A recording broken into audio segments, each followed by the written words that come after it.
آب سرچشمه هستی موجودات عالم. آب واسطه بی‌نظیر موجودیت عالم زنده. آب منبع شکوفایی و در اکثر موردها سرگاه مناقشه و نافهمی‌های میان بشریت. در عموم آب ثروت است. برای تاجیکستانیان باشد آب ثروتی ملی است.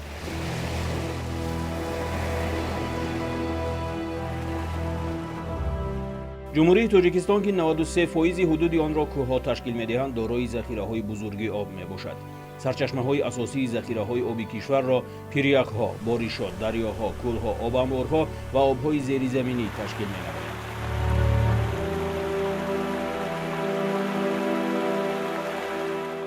پیریاک‌های تاجیکستان زیر تاثیر سختی تغییرات اقلیم قرار دارند و طبق اطلاع موجوده شماره پیریاک‌های خرد سال تا سال کم گشته ایستاده است. مقدار پیریاک‌ها در تاجیکستان زیاده از 11000 و مساحت عمومی یخبستگی آنها 1146 کیلومتر مربع یا 8% حدود مملکت را تشکیل می‌دهد. مجموعی ذخیره پیریاک‌ها به 845 کیلومتر مکعب برابر میباشد.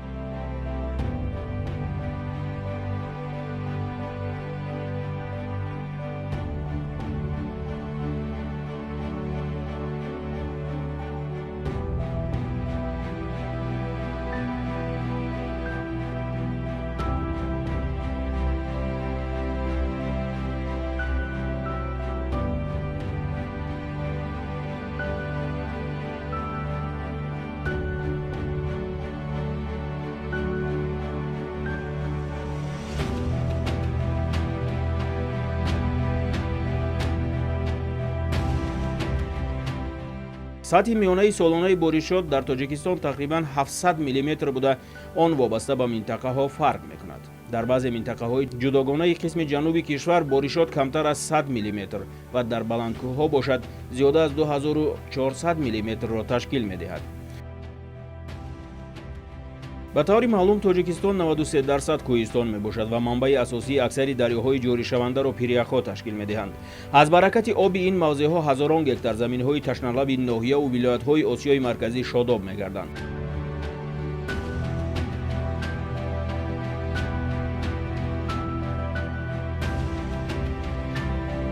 اما با سبب جای داشتن بی‌سر و سامانی، نبودن نقشه معین آبیاری میان کشورها و گرمشوی سرتاسری زمین، کمشوی آب با سرعت ادامه دارد. آب یکی از ذخیره‌های اساسی طبیعی و عامل اساسی هستی عالم بوده.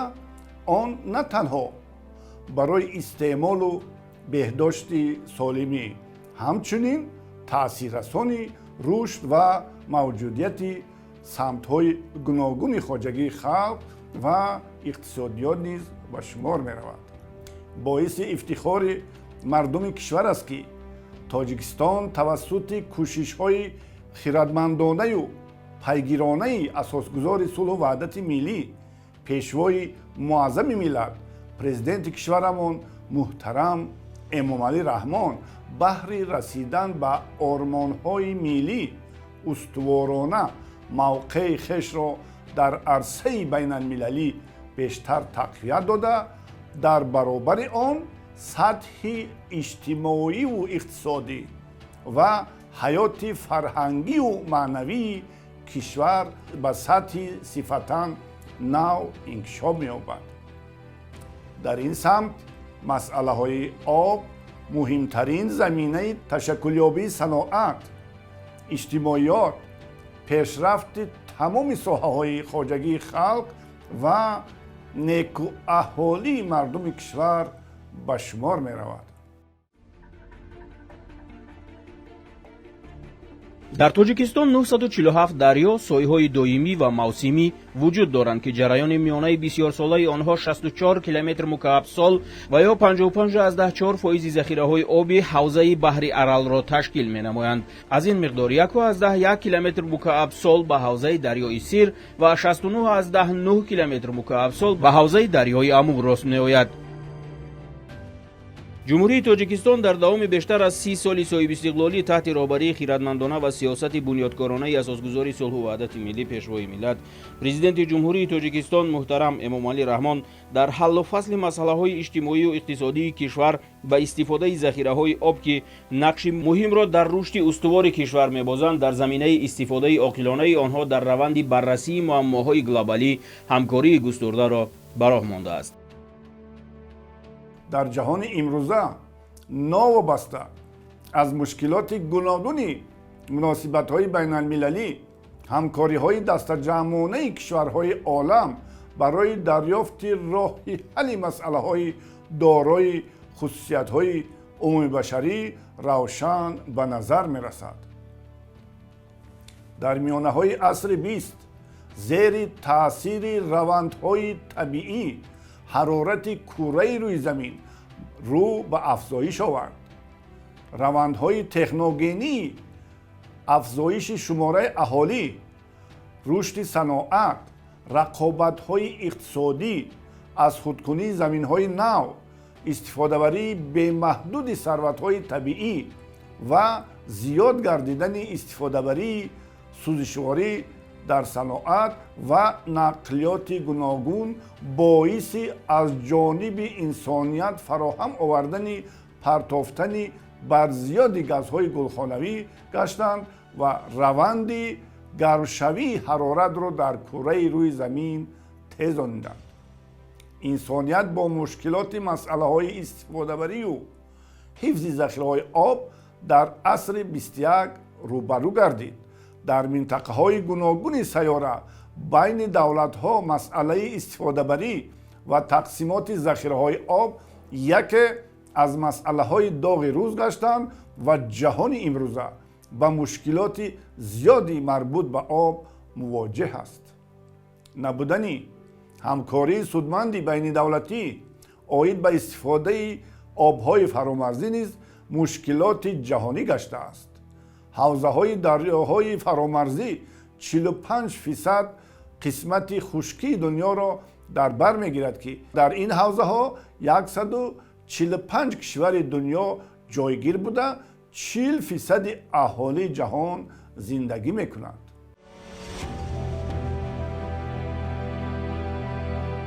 дар таърихи навини тоҷикистон боз саҳифаҳои нав илова шуд ки дар ин саҳифаҳо бо ҳарфҳои зарин пешниҳоди чорум, пешниҳоди глобалии байналмилалии асосгузори сулҳу ваҳдати миллӣ пешвои миллат президенти ҷумҳурии тоҷикистон муҳтарам эмомалӣ раҳмон 10 солаи байналмилалии амал об барои рушди устувор солҳои 2018-2028 дард шудааст. президенти ҷумҳурии тоҷикистон бо истифода аз минбарҳои баланди созмонҳои байналмилалӣ, ҳамоишу конфронсҳо ва саммитҳои сатҳи ҷаҳонӣ борҳо таваҷҷӯҳи аҳли сайёраро барои истифодаи оқилонаи захираҳои гидроэнергетикӣ, беҳтар намудани сифати оби ошомиданӣ, самаранокии истифодаи захираҳои об ҷалб намуданд. об ин асоси ҳаёти инсон аст ва иқдомҳои пешвои миллат муҳтарам эмомалӣ раҳмон доир ба эълони 10 солаи нави байналмилалии об барои рушди устувор бениҳоят зарурӣ ва саривақтӣ мебошад. ин иқдом ягона платформаи бузурге аст ки ҷаҳониён дар доираи ин платформа тамоми мушкилоти соҳаи обро ҳаллу фасл хоҳанд намуд. яке аз ҳадафҳои асосии 10 солаи байналмилалии амал об барои рушди устувор албатта ин тақвият бахшидани корҳо дар самти таъмини аҳолии мамлакатҳо ва сайёра бо оби ошомиданӣ ҷавобгӯ ба меъёрҳои давлатӣ мебошад ва дар ин самт албатта дар давоми ҳам 10 солаи гузашта ва ҳам 10 солаи навбатӣ ки алҳол татбиқ гардида истодааст корҳои мушаххасе анҷом дода шуданд ва баҳри баланд бардоштани сатҳи таъминоти аҳолии кишвар бо оби ошомиданӣ низ чораҳои мушаххас андешида шуд. ҳанӯз аз оғози солҳои 2000 ки ба оғози ҳазораи нав ва қарни нав рост меояд, вобаста ба пешниҳодҳои ҷаҳонӣ марбут ба соҳаи об ба ҷониби роҳбарияти сиёсии кишвари мо дар самти таъмини аҳолӣ бо оби ошомиданӣ низ чораҳои саривақтӣ андешида шуд. об яке аз захираҳои асосии табиии бениҳоят муҳими ҳаёти сайёраи замин буда عامل اساسی موجودیت حیات به شمار می رود. آب نه تنها برای استعمال و تازگی و تامین سالمی انسانیت، بلکه برای رشد و موجودیت جنبه‌های گوناگون خودجی خلق و اقتصادیات نیز عامل اساسی به شمار می رود و موجودات عالم به آن هستی ندارد. در دوران معاصر استفاده ذخیره‌های آبی، مسائل مربوط به آن و حفظ ذخیره‌های آبی جزء جدا نشونده سیاست، اقتصادیات، تفکر جمعیتی مردم و پیشرفت دولت و دولتداری محسوب می‌یابد.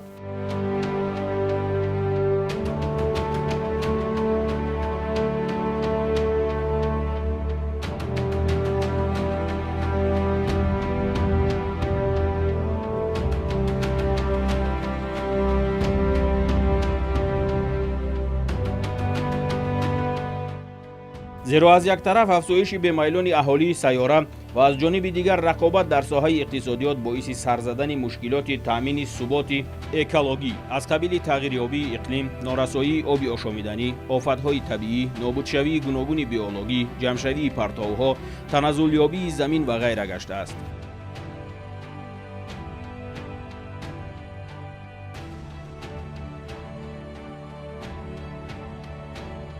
یکی از هدف‌های اساسی رشد استوار که 10 ساله بین المللی عمل آب برای رشد استوار سال 2018-2028 در زمینه آن با قطعنامه مخصوص سازمان ملل متحد قبول گردیده است. تامین نمودن اهالی کشورها با آب آشامیدنی تا سال 2030 پورا تامین نمودن شماره اهالی کشورها با آب آشامیدنی می باشد و باور داریم که با قبول برنامه نو و سر وقت تطبیق گردیدن آن رسیدن به هدف ششم رشد استوار، یعنی تامین اهالی با آب آشامیدنی جوابگو به معیار دولتی هم از جهت مقدار و هم از جهت صفت، جمهوری ما همچون جمهوری تشبس‌های مربوط به سایه آب در سطح جهانی قدم استوار می‌گذارد و جهت فراهم آوردن زندگی شایسته به مردم توسط تامین اهالی با آب آشامیدنی نیز قدم استوار خواهد گذاشت. امنیت آبی و انرژتیکی جزء امنیت ملی و منطقوی است. تاجیکستان با دارا بودن به ذخیره‌های آبی سرشار و در صورت دستیابی به استقلال آبی و انرژتیکی در آینده نزدیک در منطقه آسیای مرکزی نقش محوری خواهد بازید. جمهوری تاجیکستان قطع نظر از آنکه قلمرو جغرافی محدود دارد، صاحب ذخیره‌های آبی قابل ملاحظه میباشد.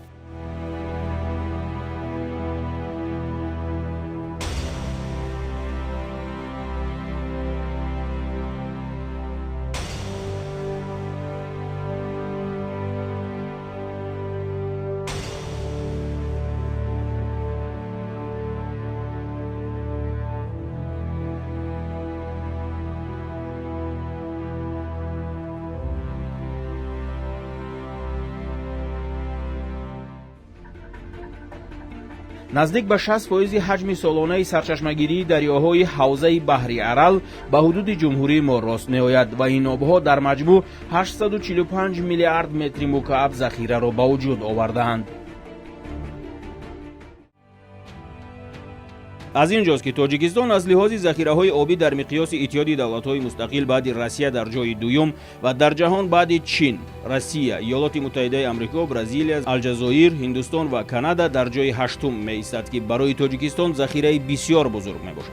البته این ذخیره آبی عظیم به سبب گرفتن روند گرمی اقلیم در حال کاهش یابی است، ولی این مشکل جهانی به حساب رفته بی‌خطری جهان را تهدید می‌کند.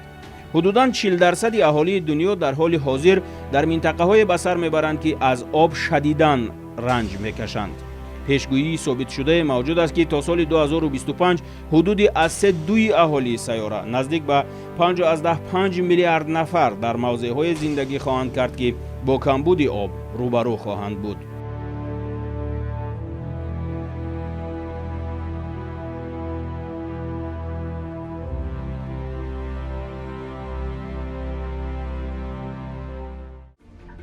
در تاجیکستان 1300 کوه طبیعی با مساحت 705 کیلومتر مربع موجودند.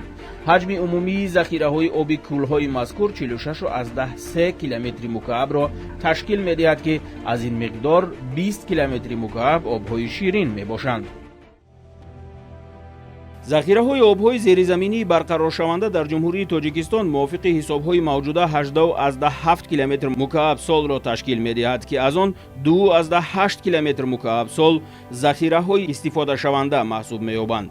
муҳимияти пешбурди истифодаи босамари об дар ҳама сатҳҳо бо назардошти ҳамалоқамандии захираҳои об бо соҳаи озуқаворӣ, энергетика, тандурустӣ, муҳити зист ва осоишӣ метавонад ба рушди соҳаҳои дигар низ сурат афзояд. истифодабарандагони асосии захираҳои об дар тоҷикистон бахшҳои таъминоти оби нӯшокӣ ва санитария, гидроэнергетика, обёрии кишоварзӣ, саноат, моҳипарварӣ, солимгардонӣ ва муҳити зист мебошанд. дар ин росто соҳаи обёрии кишоварзӣ низ дар рушди иҷтимоию иқтисодии кишварҳои минтақа нақши муҳим мебозад. тақрибан 20% маҷмӯи маҳсулоти дохилии кишварҳо аз ҳисоби кишоварзӣ ба даст омада, қариб 70% аҳолии деҳоти минтақа маҳз дар соҳаҳои марбут ба кишоварзӣ шуғл меварзанд.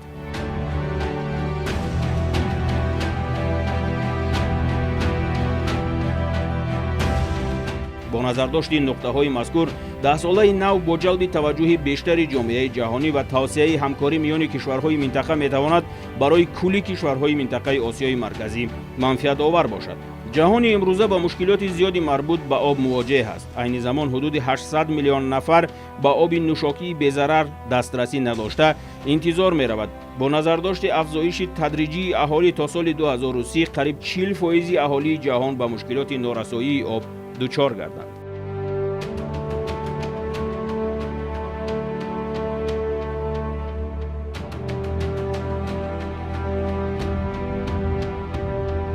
истифодаи нодурусти об дар соҳаи кишоварзӣ ки 70% захираҳои обро ташкил медиҳад, ба шӯршавии тақрибан 20% заминҳои обёрӣ оварда расонидааст ки дастёбии бехатарии озуқавориро дар оянда зери шубҳа мегузорад. зеро айни замон наздики 60% захираҳои озуқаи ҷаҳонӣ маҳз тавассути обёрии кишоварзӣ истеҳсол карда мешавад.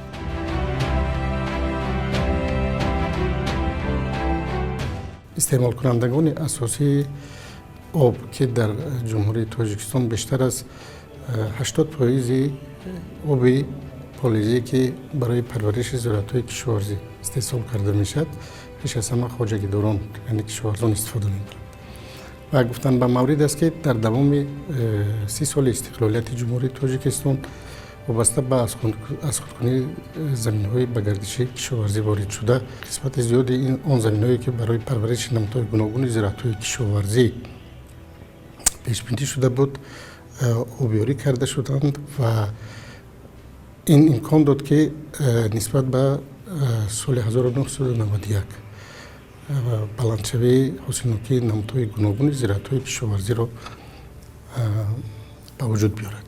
тибқи он маълумотҳо ва қарори ҳукумати ҷумҳурии тоҷикистон ки то санаи 1 марти соли 2022 ба қайд гирифта шудааст, аслан заминҳои корами обӣ дар тамоми ҷумҳурӣ бештар аз 673 000 гектар зиёдтар ташкил медиҳад. ва аз ин гуфтан мумкин аст ки қисмати зиёди майдонҳои кишт ёки майдонҳои обӣ бештар барои кишти зироатҳои ғалладонагии тирамоҳӣ ва як қисми он барои сабзавот, яъне парвариши сабзавотҳо нигаронда шуданд ки ҳозир кишоварзон пурра тамоми киштро гузаронда истода барои гирифтани ҳосили имсола ҷаҳд карда истода.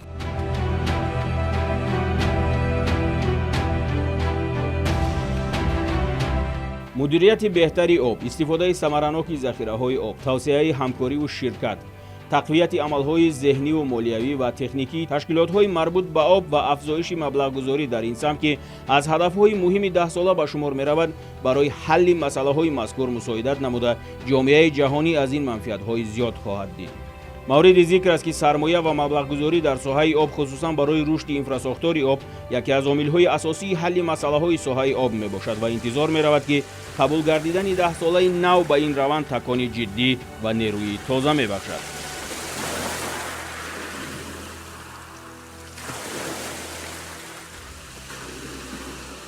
дар дораи ислоҳоти соҳаи об аз тарафи ҳукумати ҷумҳурии тоҷикистон барои пешрафти соҳа ба 5 ҳавза тақсим карда шудааст ки ҳавзаи дарёи Сир, ҳавзаи дарёи Зарафшон, ҳавзаи дарёи Панҷ, ҳавзаи дарёи кофарниҳон ва вахш ҷудо карда шудааст, ки дар ин раванд вобаста ба тақсимоти ҳамин мисол ҳавзаҳо лоиҳаҳо кор карда истоданд. Ба ғайр аз ин барномаҳои давлатӣ, мисол мегирем барномаи давлатии соил мустаҳкамкунӣ, барномаи давлатӣ вобаста ба азхудкунии заминҳои нав ва ба гардиши кишоварзӣ даровардани заминҳои аз гардиши кишоварзӣ берун монда, ҳамин барномаҳо амалӣ карда истодааст. худи ҳамин сол барномаи нави азхудкунии заминҳо ба тавсиб расида, айни замон лоиҳаи ҳамин барнома таҳия шуда истодааст, ки барои солҳои 2023-27 ба нақша гирифта шудааст. Тибқи маълумотҳои кадастри замин, заминҳои обӣ дар ҷумҳурии Тоҷикистон 471,193 гектарро дар бар гирифта, ки вобаста ба ин дар маҳал ассотсиатсияҳо ташкил карда шудааст, ки бо хоҷагиҳои деҳқонӣ корбарӣ намуда истодаанд ва барои тақсимоти самараноки об барои дар байни хоҷагиҳо ягон баҳсу муноқиша нашуданд, онҳо обро самаранок тақсим намуда, шартномаро дар сари вақт ба имзо расонида, обро ба истеъмолгарон мерасонанд. Ҳамагӣ 52% заминҳои ҷумҳурии Тоҷикистон бо воситаи пойгоҳи обкашии обёрӣ карда мешаванд, ки мо ҳамамо шоҳиди он ҳастем, ки мисол мегирем мавзеи Зафаробод пурра бо пойгоҳи обкашии обёрӣ карда мешаванд. барои ҳамин имрӯз ҳамин насосҳо дар ҳолати хуб қарор надоранд, зеро он ки пойгоҳи обкашӣ аз давраи шӯравӣ аз солҳои 60 ба шинонда шудаанд, ки фарсудашавии онҳо ба қайд гирифта шудааст, ки айни замон бо дастгирии ҳукумати ҷумҳурии Тоҷикистон, хусусан муҳтарам ҷаноби олӣ, барои беҳтар намудани ҳамин ҳолатҳо барномаи нави обёрӣ барои хусусан пойгоҳи обкашӣ ба имзо расонида шудааст, ки айни замон ҳамин барномаро бояд омода карда шавад. Каналҳои дохили хоҷагиву байни хоҷагӣ, ки айни замон дар мувозинаи агентӣ қарор дорад, каналҳои байни хоҷагӣ ҳамагӣ 5731 километр мебошад ва каналҳои дохили хоҷагӣ бошад 22617 километр. дар умум 28293 километрро дар бар мегирад. заҳбуру заҳкашҳо бошад ҳамагӣ 11036 километр буда, аз он байни хоҷагӣ 2312 ва дохили хоҷагӣ бошад 8712 километрро дар бар мегирад.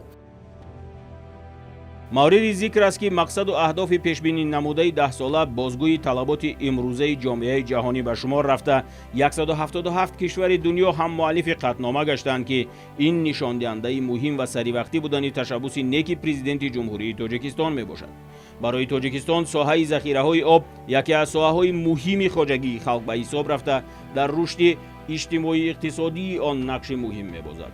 солҳои охир бинобар таъсири омилҳои гуногун аз қабили гузариш ба муносибатҳои бозорӣ бо сабаби афзоиши аҳолӣ, зиёд гардидани талабот ба захираҳои об, рушди иқтисод, коҳиш ёфтани захираҳои об, зери таъсири тағйирёбии иқлим, афзоиши ҳолатҳои фавқулодаи гидрометеорологӣ ва ғайра, ин соҳаи муҳим ба мушкилоти зиёд рӯбарӯ шуда истодааст. ҳукумати кишвар барои ҳал намудани мушкилоти мазкур кӯшиш ба харҷ дода, дар ин раванд чандин стратегия, барнома ва нақшаҳои рушд, қабул ва лоиҳаҳои зиёд мавриди амал қарор гирифтанд. тавре ки маълум аст, 70% аҳолии ҷумҳурӣ дар деҳотҷойҳо истиқомат менамоянд ва аксаран аз норасоии оби нӯшокӣ танқисӣ мекашанд.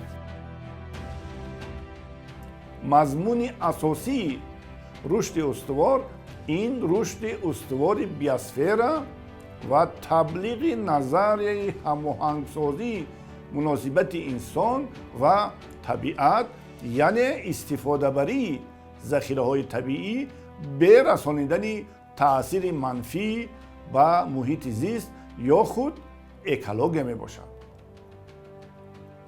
вазифаҳои асосии 10-солаи байналмилалии амал об барои рушди устувор солҳои 2018-2028 аз инҳо иборатанд: таъмини рушди устувор ва идоракунии захираҳои об барои ноил шудан ба ҳадафҳои иҷтимоӣ, иқтисодӣ ва экологӣ, татбиқ ва пешбурди барнома ва лоиҳаҳои дахлдор, ҳамкорӣ ва шарикӣ зиёдтар дар тамоми сатҳҳо барои мусоидат ба татбиқи ҳадафҳои байналмилалии мувофиқашуда ва мақсадҳои вобаста ба захираҳои об, аз ҷумла рушди устувор мебошад.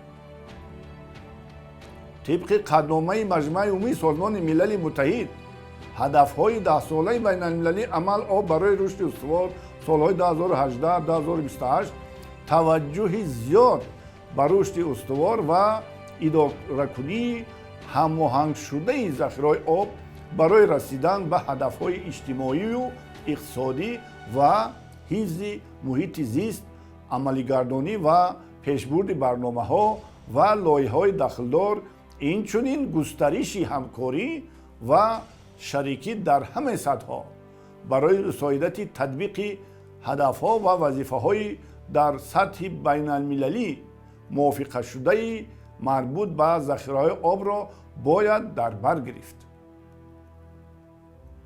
илова бар ин, дар қаднома муҳимияти пешбурди истифодаи босамари об дар ҳама сатҳҳо бо назардошти ҳамалоқамандии захираҳои об, озуқаворӣ, энергетика ва муҳити зист махсус таъкид гардиданд. қайд кардан ба маврид аст ки иншооти обтаъминкунӣ ва рафъи обҳои партови шаҳру ноҳияҳо ва деҳоти ҷумҳурӣ дар солҳои 60-70-уми асри 20 сохта ба истифода дода шуда буданд, ки зиёда аз 55 сол дар истифодаи умум қарор дошта, имрӯз пурра фарсуда гардида ба сохтмону барқарорсозӣ ниёз доранд. қайд кардан зарур аст ки бо кӯмак ва дастгирии президенти ҷумҳурии Тоҷикистон муҳтарам Эмомалӣ Раҳмон барои сохтмон, таҷдид ва барқарорсозии иншооти соҳа, аз он ҷумла барқарорсозии системаи обтаъминкунию рафъи обҳои партови шаҳру ноҳияҳо, сармояи институтҳои молиявии ҷаҳонӣ ҷалб гардида, дар доираи татбиқи 3 лоиҳаи сармоягузорӣ амалишаванда, аз ҷумла лоиҳаи барқарорсозии системаи обтаъминкунии шаҳрҳои Хатлон, барқарорсозии системаи обтаъминкунии шаҳрҳои Шимол, барқарорсозии системаи обтаъминкунии шаҳрҳои Шимол-2 ҷиҳати расидан ба ҳадафҳои дар боло зикр гардида корҳои назаррас ба анҷом расонида шуданд. дар доираи лоиҳаи барқарорсозии системаи обтаъминкунии шаҳрҳои Шимол, аз ҳисоби маблағҳои сарфашуда доир ба барқарорсозии шабакаҳои обтаъминкунии шаҳрҳои Конибодом, Бобоҷон Ғафуров, Истиқлол, Бӯстон ва Гулистон корҳои лоиҳакашӣ ба анҷом расонида шуда, озмунҳо оиди интихоби пудратчӣ гузаронида шудааст. дар ин замина 5 қарордод оид ба барқарорсозии шабакаҳои обтаъминкунӣ дар шаҳру ноҳияҳои дар боло зикр гардида ба имзо расонида шуда, дар ин замина 15,5 километр қубурҳои полиэтиленӣ, сохтмони 4 адад ҳавзҳои обтаъминкунӣ, сохтмони пойгоҳи насосӣ, деворбандии атрофи обанбор ба анҷом расида, корҳои сохтмонӣ аз рӯи нақша идома дорад. иҷрои нақшаи молиявӣ дар ҷанбасти натиҷаи соли 2021 135%-ро ташкил дода, татбиқи лоиҳаи мазкур идома дорад. дар доираи лоиҳаи барқарорсозии системаи обтаъминкунии шаҳрҳои Хатлон, дар ноҳияи Ёвон сохтмони обанбори замонавӣ бо муҷаҳҳазгардонии системаи обтозакунӣ, насби 1200 метр қубурҳои полиэтиленӣ, сохтмони 2 ҳавзи обтаъминкунӣ аз ҳисоби маблағҳои сарфашуда амалӣ шуда истодааст. дар шаҳраки Ҷалолиддини Балхии ноҳияи Ҷалолиддини Балхӣ низ обанбори замонавӣ ки дорои тамоми таҷҳизоти обтозакунӣ, ҳавзҳои обтаъминкунӣ, пойгоҳи насосӣ, ҷойи безараргардонӣ, сохтмони такшонҳо, насби қубурҳои полиэтиленӣ бо дарозии 36,1 километр, насби обҳисобкунакҳои дохилихонагӣ 4200 адад ва сохтмони бинои маъмурӣ барои корхонаи обтаъминкунӣ ба анҷом расонида шуда ба истифода дода шуд. дар доираи лоиҳаи барқарорсозии системаи обтаъминкунии шаҳрҳои Шимол-2, дар иншооти обтаъминкунии шаҳру ноҳияҳои Панҷакент, Шаҳристон, Истаравшан ва Зафаробод низ як қатор корҳо ба анҷом расонида шуданд.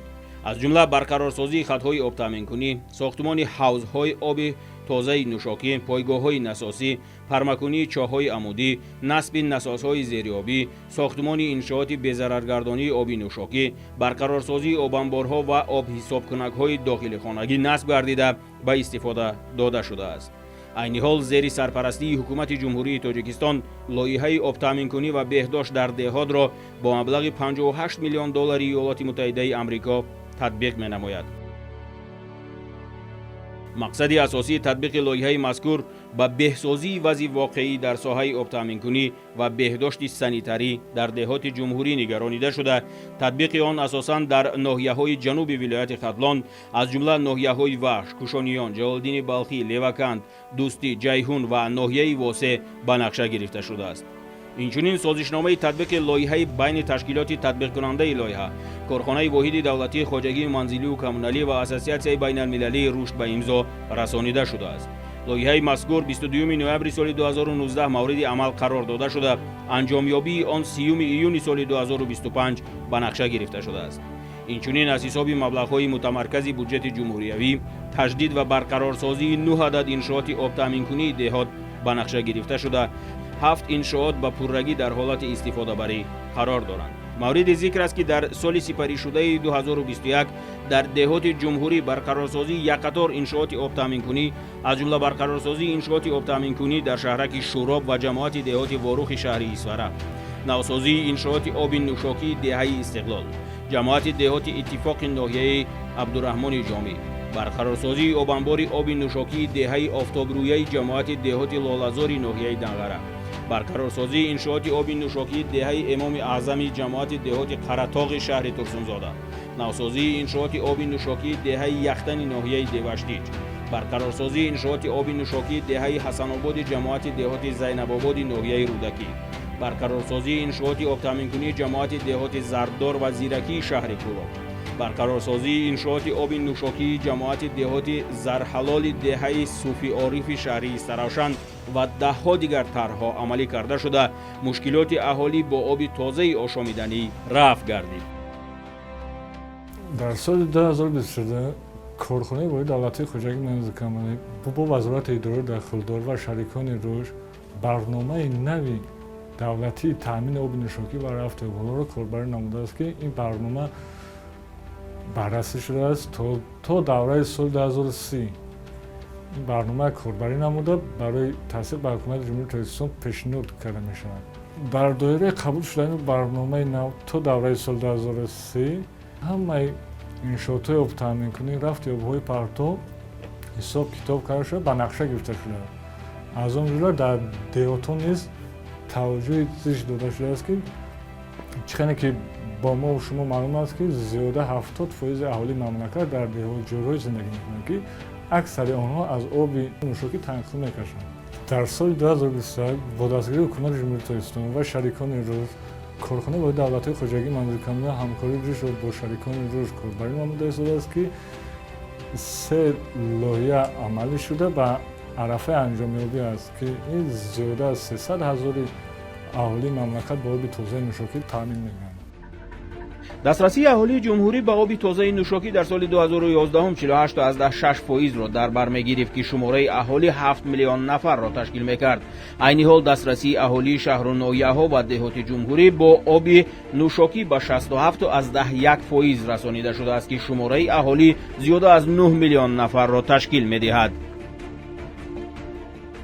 мас соли 2006 бо супориши роҳбарияти кишвар ва ҳукумат ҷиҳати таҳия намудани як барномаи давлатӣ таъмин намудани аҳолии кишвар ба оби ошомиданӣ ба вазорати идораҳои дахлдор супориш дода шуд ва дар ҳайати собиқ вазорати мелиорасия ва захираҳои об бо ҷалби мутахассисони дахлдор аз вазорати идораҳои марбут ба соҳаи оби ошомиданӣ як гурӯҳи корӣ таъсис дода шуд ва барномаи беҳтар намудани таъмини аҳолӣ ба оби ошомиданӣ барои давраи солҳои 2008-2020 таҳия гардид ва хушбахтона татбиқи ин барнома нишон дод, ки бо маблағгузории зиёда аз 2.8 миллиард сомонӣ дар таҳия, сохмон ва ба истифодаҳии системаи оби ошомидании кишвар корҳои мушаххас анҷом дода шуданд ва сатҳи таъминоти аҳолии кишвар низ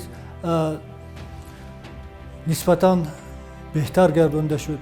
ва имрӯз агар ба рақамҳои оморӣ niгарем, сатҳи таъмини аҳолии кишвар дар шаҳрҳо зиёда аз 93% ва дар деҳоти кишвар зиёда аз 48%-ро ташкил медиҳад.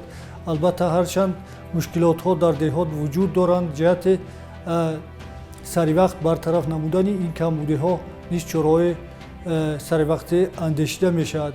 محض با انجام یافتن برنامه بالا ذکر جهت تهیه برنامه نو برای دوره تا سال 2030 تامین نمودن اهالی کشور با آب آشامیدنی نیز گروه کاری تأسیس داده شده است در وزارت انرژی و ذخیره آب و به این گروه کاری هم کارشناسان بین المللی و هم کارشناسان محلی از وزارت اداره داخل جلب کرده شدند و باور داریم که در مهلت کوتاه‌ترین این برنامه تهیه کرده می شود و جهت تطبیق آن نیز چراهای سروقتی اندیشیده می شود.